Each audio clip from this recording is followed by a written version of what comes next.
Vamos con la próxima entrevista del día y vamos a hablar de la virtualidad en tiempos de coronavirus.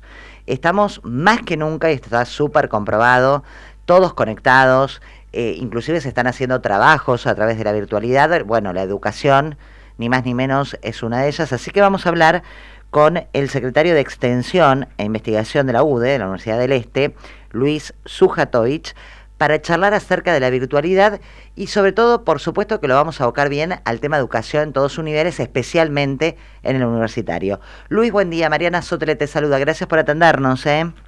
Hola Mariana, buen día. Un gusto saludarte. Igualmente. Bueno, Luis, virtualidad al palo, al 100. Sí, a ver, es un desafío que, dada la urgencia en que se tuvo y se está implementando, resulta todavía más complejo. Sí. ¿Por qué? Porque, a ver, lo podemos definir por lo menos en dos grandes cuestiones. Uno, los aspectos técnicos, ¿sí? Los dispositivos, las posibilidades de conexión, tanto de docentes como de estudiantes, y ahí ya podemos poner en todos los niveles, ¿sí? Porque hay que reconocer, digamos, que el internet anda más lento, que no, a ver, vivimos en un país en el cual no todo el mundo tiene conectividad, no todo el mundo tiene computadora, o tienen computadora pero son 5 en la familia, por ejemplo. Por ejemplo, sí, tal cual. Disminuye enormemente los tiempos.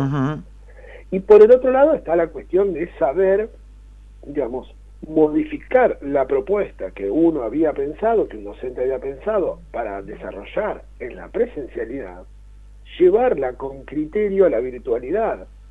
Yo he estado viendo, y seguramente vos también, y la audiencia, de estudiantes, y vuelvo, de todos los niveles, que se quejan de que, claro, cada docente manda un correo electrónico con, 10 actividades, 3 lecturas y una tarea en grupo. Digo, no hay una, a veces, entonces ahí lo que empezamos a advertir es la falta de coordinación, de práctica, te diría, de tradición en la virtualidad, que permita pensar en qué condiciones el sujeto va a recibir esa tarea, cuánto tiempo tiene, por ejemplo, en el secundario o en la universidad. Tal cual. Lo típico es tener muchas materias. Bueno, las frases que se escuchan comúnmente en las casas es mucho, profe, no entiendo la consigna, mamá, ¿cómo lo hago? Porque los chicos, por ejemplo, situándonos en preadolescentes y adolescentes, sí, están recontra empapados, pero no de tecnología, porque yo lo que noto es que si bien la tienen clarísima con YouTube, con los jueguitos electrónicos, con todo lo que a vos se te ocurra en cuanto a estas cuestiones, en lo que es archivo, adjuntar, el mail, no están tan duchos. No, claramente. Y además es otra la predisposición. Digamos. Claro, obvio. Mismo. Sí, sí. La disponibilidad de mis tiempos a partir de las reglas que me impone el ocio, que bueno, tengo ganas, te escucho, no tengo ganas, cambio, que ponerse a. Y después sí, en relación a habilidades o a competencias tecnológicas, no es lo mismo. Y a eso se suma también que en la mayoría de los casos los docentes tampoco tienen experiencia en la virtualidad. Entonces tampoco dimensionan en los plazos que proponen, en la cantidad de tareas que proponen, y en esta cuestión de que no es lo mismo la presencialidad en términos de, pongamos una materia, vuelvo, secundario, universidad, que uno dice, bueno, la semana que viene nos volvemos a ver, yo te lo explico, tenés un compañero al lado que hace una pregunta, ¿sí? Y vas generando un diálogo que te permite comprender mejor una consigna cualquiera, que estar vos solo con la computadora. Además, el docente no puede responder rápidamente a todas las consultas porque probablemente también tenga muchos correos. Es decir, realmente es una situación muy compleja, muy compleja. Sí. Sí, y es compleja también desde ya porque se tuvo que improvisar sobre la marcha y es lógico, ¿no? Lo primero que había que descomprimir era toda la comunidad, la gran comunidad educativa, y en La Plata ni te cuento la cantidad que es. Pero también me parece que pasa porque hubo siempre una resistencia, tuvo mala prensa la virtualidad en cuanto a educación, ¿no te parece? Sí, lo que ocurre es que es casi aprender el oficio de nuevo. Claro. Entonces, ahí está el asunto. No es pasar de un auto gasolero a uno naftero. Entonces, igual, me pongo en la otra fila en la estación de servicio y todo lo demás más o menos es lo mismo. No, aquí realmente hay que pensar en otro diseño instruccional, en otra intervención docente, en otros tiempos. En otra eh, capacitación. Totalmente, en otras plataformas que no todas son iguales, y eh, adaptar los objetivos que vos tenés como docente, la búsqueda de otro tipo de materiales, porque digo, en la presencialidad uno lo puede resolver con fotocopias, seamos honestos. Después podemos ver si alguien en algún momento lleva un video o una presentación de PowerPoint o no hace nada. En cambio, en la virtualidad no se trata de, por ejemplo, como he visto, sacarle fotos a los textos. Ah, sí, Se yo supone. recibo de los sí, sí, por favor, y bueno, Exacto, entonces no es lo mismo. Lo que pasa es que por ahí decís, mira, tratá de grabarte un video, aunque sea de 3 minutos, y o no se animan o el video termina siendo de 14 minutos. Entonces, quien lo recibe, si vos estás estudiando y recibís 10 videos de 14 minutos, 15 minutos cada uno, bueno, también es bastante cuesta arriba. sí, Entonces sí es. o adjuntan cuadernillos enteros, sin Ah, por instructivo. supuesto. Sí, y por ejemplo, omiten decir que hay que leer solo el primer capítulo. Claro, Entonces el alumno que recibe el libro y dice, bueno, empiezo con este. tal Y a las cual. 10 de la mañana ya recibiste 5 libros más, y bueno, pero no. Y repito, si solo hay una computadora o 2 computadoras, ni hablar si solo tengo celular, imagínate emprender esa lectura con el tamaño de una pantalla de celular. No, no, un desastre. No, yo lo que veo es que hay mucha desorganización, es lo que vos decís, Luis. Justamente el no haber habido una previa, ¿no? Donde haya empezado a calentar motores este tema de la virtualidad verdaderamente instalado en todos los niveles de la educación y tanto privado como público. Esto evidentemente se está haciendo como sale, como se puede, de una manera desordenada.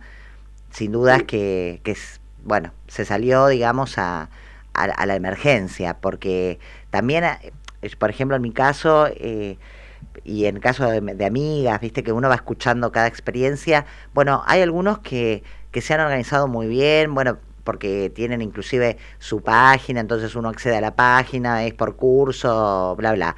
Pero hay otros que han hecho organizar inclusive a los mismos chicos.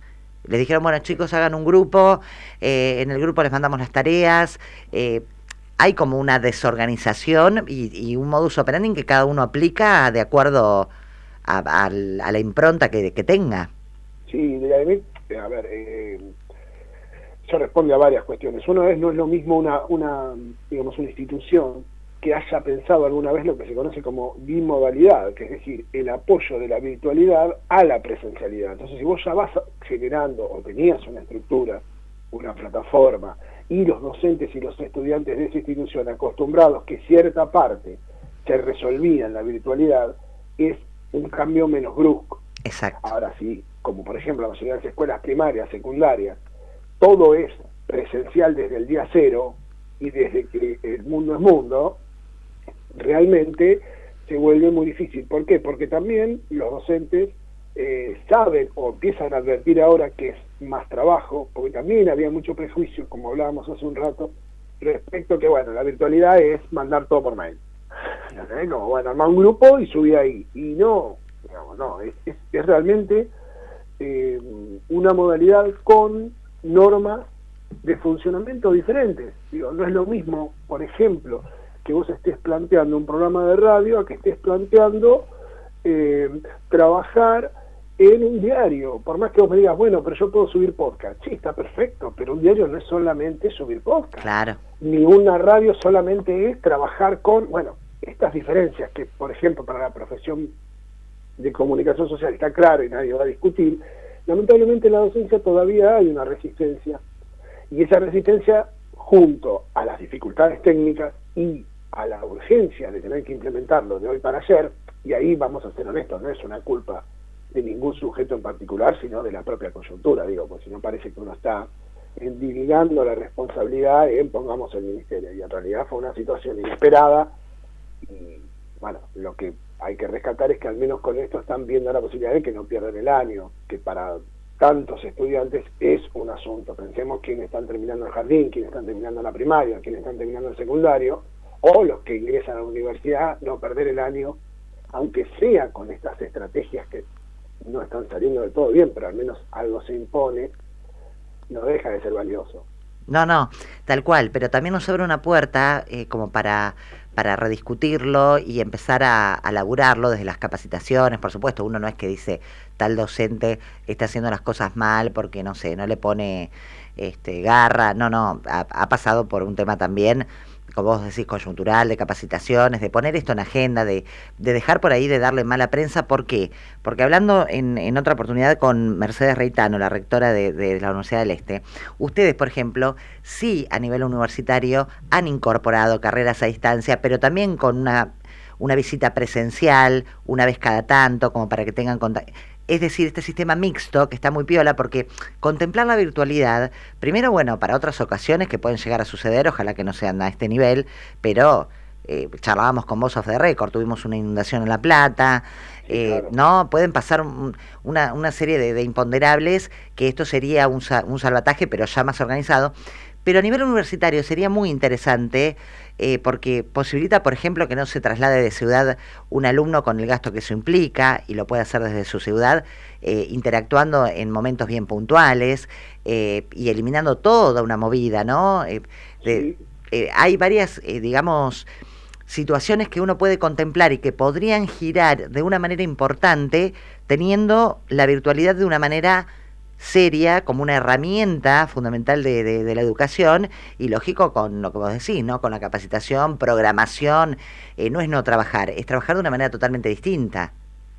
tal cual. Sí, yo creo que la bimodalidad o la educación a distancia vuelven aún más democrático, más participativo, más federal, si vale el término, Sí, la formación, porque los sujetos no tienen que desplazarse con todo el costo económico y emocional también a una ciudad. Y además eso también puede implicar una mejor inserción laboral de los sujetos en su comunidad. Es claro. decir, si yo estudio a distancia y estoy en un pueblo, tal vez pueda tener incluso hasta mejores posibilidades y voy a enriquecer más a mi comunidad que si de pronto paso a ser un, digamos, profesional más en la ciudad de La Plata. Y Total. eso es así. Y después, claro, ¿por qué? Porque resulta muy significativo porque vos también podés, por ejemplo, ofrecer todo tipo de materiales para que los estudiantes no deban hacer, por ejemplo, las largas colas en las fotocopiadoras, que son un clásico. ¿No es cierto? Sí, Digo, ¿por qué? Bueno, porque vos podés utilizarlo, por ejemplo, en bimodalidad como repositorio. Y de esa manera de a poco vas haciendo la práctica. Entonces decís, bueno, el material está subido a una plataforma. Hay un video que quiero que observen sobre tal cosa, está en la plataforma.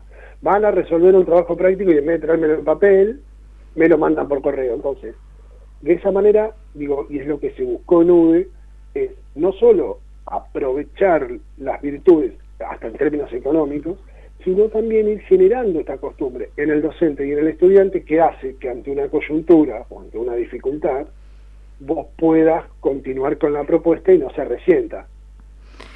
Luis, como educador, bueno, como investigador, como actor de esta sociedad, viste que se habla mucho de que este coronavirus vino a traer muchos mensajes, ¿no? Y seguramente rediscutiremos y nos replantearemos en un futuro no muy lejano muchas cuestiones. En cuanto a la virtualidad, ¿cuál te parece que es la puerta que tiene que abrir o que tenemos que reorganizar?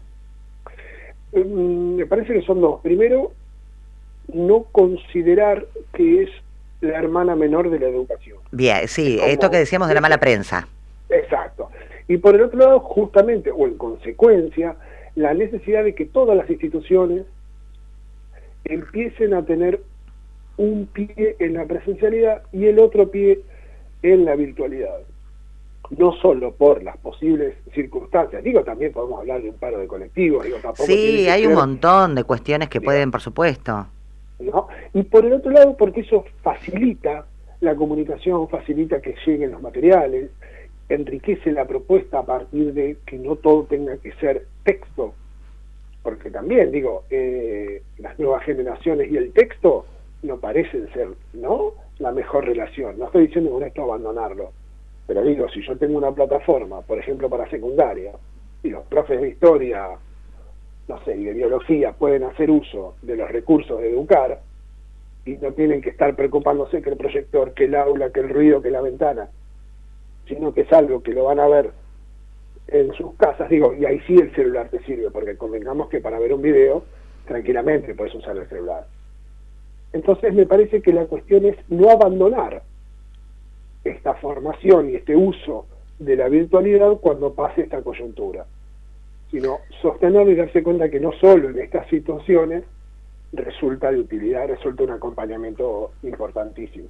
Sí, sí, está bueno esto, incorporarla, ¿no? Empezar a hacer un mix, porque lógicamente que también, no tanto en el nivel universitario, pero digamos que en lo que es primaria, secundaria, lo presencial es importante también por otras cuestiones, por la ESI, que es la educación sexual integral, porque una piba puede pedir ayuda a una docente porque está siendo víctima, ¿no? Hay un montón de cuestiones que son muy importantes, pero en la vida, me parece sobre todo fundamentalmente en la vida universitaria, ¿no? Que uno lo ve en algunas, como en el caso de la UD, repetimos, pero en otras están muy reticentes a esto y ni siquiera se va haciendo como un mix, ¿no? Y también se puede hacer en la secundaria también, a ver, lo presencial, lógico, pero empezar a incorporar, a mirarla y a dejar de hacerle tan mala prensa, porque si no, mirá lo que nos pasó, ¿no? Subestimar por ahí algo, decir, pero la virtualidad no es lo mismo, o no se educa, o no tomar ese camino, ni siquiera incursionarlo, ni siquiera empezar a transitar tibiamente, aunque sea, y ahora nos pasa esto, que nos vemos de repente ante el todo.